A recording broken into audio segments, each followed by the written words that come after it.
Police reform in Bangladesh is not hard. It's really not. The only challenge is the stubbornness of Bangladesh to change. Change starts from the top. Change starts with the most minuscule of things, like a badge. That's what I'm going to dive into today. How can Bangladesh make real change in their law enforcement agencies? Is it possible, or is it just a far-fetched dream for the South Asian nation? Bangladesh is no stranger to police corruption and brutality. Whether it's a local traffic cop or the Rapid Action Battalion Death Squad, the people have seen it all. But the solution to it is not defunding and disbanding the police. Such an action will only cause more chaos and unrest. The solution is restructuring. All over the globe we see local police departments at the state, city, town levels. So why does Bangladesh have one police force? A police force that is very susceptible to political influence? Let's take a look at Toronto, Canada. At the city level they have the Toronto Police Service. This police force operates only in the city of Toronto. If they need to go outside of the city, they will coordinate with the other regional or city police services. At the provincial state level, they have the Ontario Provincial Police. This police force is responsible for certain highways and smaller towns which do not have the money to have their own police force. At the national level, there is the Royal Canadian Mounted Police. They do not operate in Toronto, with the exception of certain deployments for investigations and tactical responses. They do, however, operate in other towns across the nation that do not have a provincial or local police force to handle such duties. They also provide specialized investigative and tactical services across the nation. This is a clear-cut model that Bangladesh should follow. Every major city, Dhaka, Chattogram, Sylhet, on and on, should establish their own police forces.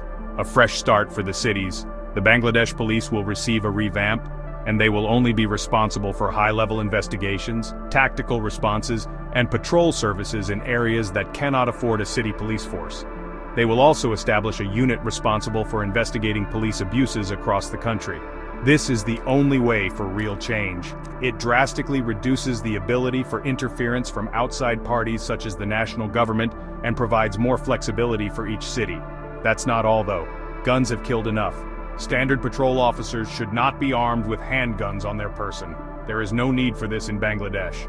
Less than lethal options like a taser, baton, and pepper spray will very easily suffice for most crime.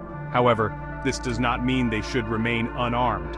Following an old strategy of Norway, pistols should remain in a locked compartment in the patrol vehicle, and if an officer decides a situation is getting increasingly dangerous, they have the right to take it out.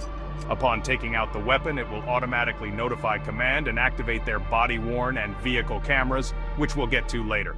This ensures they are held responsible for their actions. As for rifles/shotguns, this one is tricky. On one hand, having them in the vehicle ensures rapid access in the worst-case scenario. On the other hand, it's pretty rare that the worst-case scenario does happen. Therefore, for better or worse, rifles/shotguns should not be carried in vehicle, unless a previous emergency was declared and it is required for an operation. Sergeants and above should be allowed to carry rifles/shotguns in their vehicles. The same policies will apply to them to ensure accountability for all law enforcement officers. If there is an incident where force was used and a suspect died due to force used by the police, an independent commission outside of the department and with more power than the Bangladesh police will investigate the situation to ensure that the use of force was justified. Body-worn cameras and vehicle cameras are essential to repairing the bond between the public and police. They act as an independent object that ensures safety and accountability for both the police and public. There is no downside to it. It's a small price to pay for an unbelievable result. Next up, general policies and training. There is no lack of evidence to show that the Bangladesh police are untrained and reckless. They fire shotguns and rifles randomly into crowds with no remorse. This will go on no longer. There must be policy reform in line with international standards. Peaceful protests cannot be cracked down on. If it is considered an unlawful protest, lethal force cannot be used unless human life is in danger. Non-lethal options like water or smoke grenades must be consulted first. There must be interaction and communication between the protesters and police. If they need to speak for hours, let it be. Only if they continuously refuse should the police begin to use water or smoke to disperse. If it still does not work, only then must they escalate to tear gas, sound-based weaponry, and flashbangs. Again, lethal force should never be an option unless human life is at risk. The police must be thoroughly retrained by outside bodies if necessary to ensure they are a reputable, accountable, and strict force that follows the rules and regulations created for the safety of society. Onto one of the final prongs of the reform, judicial reform. While that's a separate topic for another video, I'm going to quickly go over it in respect to the police. Warrants must be ensured for every single search and seizure, outside of reasonable suspicion. Police officers must be prosecuted the fullest extent of the law when they violate the law. There is no excuse for breaking the law, and every time they do, not only do they commit a crime, but they erode the trust of the public.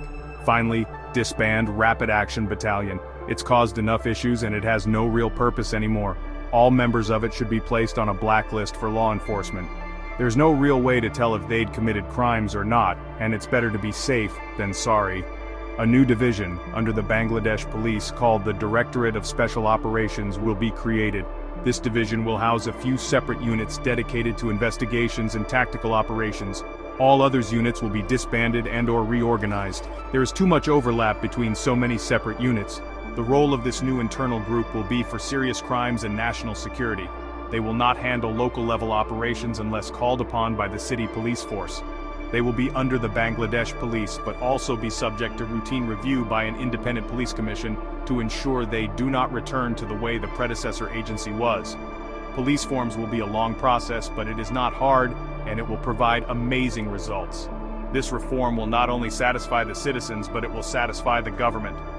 Organized, reputable, and strong police forces across the nation that will undoubtedly ensure the safety of society. An unwavering national police service to police the small towns and house the strongest law enforcement units in the nation. Do not allow our police to be a disgrace and stain on the nation. Let it become the best in the world. For more content like this, like, subscribe, share, and comment down below your thoughts and ideas. Until next time, salam.